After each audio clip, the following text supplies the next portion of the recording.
μέσα θα μπορέσουμε να σας πάρουμε μια διαγραφή. Τι σημαίνει κύριε Ζαγκλά, μήπως ήρθατε εδώ να μας πιάσετε?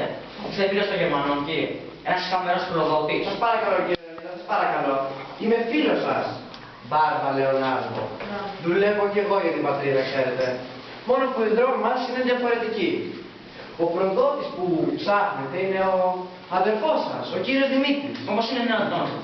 Θυμάστε τότε που τον έπιασαν. Μόλις πάτησε το πόδι του ντοματατούρ, άρχισε να φωνάζει πως είναι γερμανόφιλος.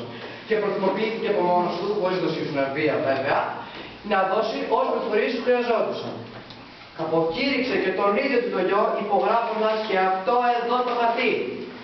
Απίστευτο. Ύστερα βέβαια πήρε σβάρνα τους φίλους του γιού του και άρχισε να τους ονομάζει έναν. Έτσι πιάστηκαν όλοι.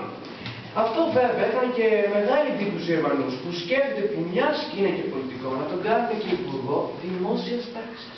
Αυτό να συνειδητά. Πιστεύω πως το έκανε από δειλία κύριε Λεωνίδα, από απλή δειλία. Ναι, είναι δηλώς, που ξέρετε. Χαίρετε, ναι. Εμένα να με συγχωρείτε, έχω κάποιες δουλειές να τελειώσω. Θα τα ξαναπούμε όμως σύντομα, πολύ σύντομα. Αντίο σας κύριε. Αντίο σας. Τι βρίσκεις έτσι? Τι έχω, με ρωτάς τι έχω, Προημερός έπισε τον Γερμανή. Μάλιστα. Τι σε ρώτησε, τι απάντησες? Ου, καημένη Λεωνίδα, ιστορίες της αγαπημένης. Θυμάμαι. Εγώ δεν θυμάμαι τι είπατε. Τι θα δες τώρα αυτά? Για να δω αν πράγματι πρώτος στους φίλους του Αλέκ επέγραψε ακόμα την αποκήρυξη του ίδρυσης του γιου. Μου το έδειξε ο κύριος Ζαγκλάς. Μην το αρνηθείς.